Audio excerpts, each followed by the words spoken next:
30-year yields on the up again.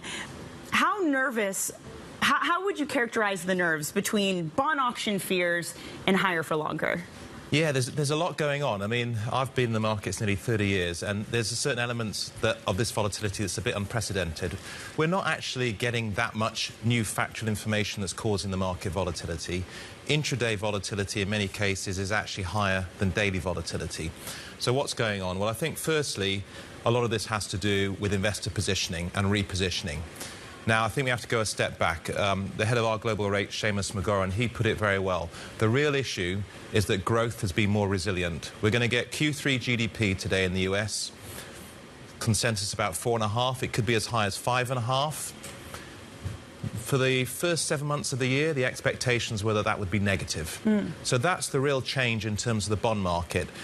Inflation's been coming down, and what that change means is that you're pricing out that recession risk, and that, in plain English, means that you're starting to disinvert the yield curve, or long bonds are rising relative to cash rates, because the expectation is central banks will be on hold for longer. I mean, it's so 2020s to decide. You have the bills coming out saying, oh, we've abandoned our bearish bets, and then to get slammed like this again. So where are you positioning on this curve? Because 5% plus yields look juicy, but they're a high risk for jumping in now. I think when you look at the bond market, what you can see is bond valuations are becoming attractive. And here, we're not talking about bond yields going up because of higher inflation.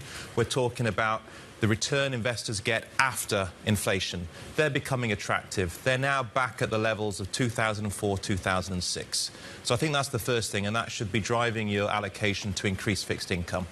The second thing is that restrictive monetary policy over time is going to squeeze growth. We're hearing, as you're saying, from tech earnings saying that they're not immune to the economy. We've got very weak European PMI data. So bonds not only now give you good income, but they actually give you diversification for that shock to the global economy that can occur.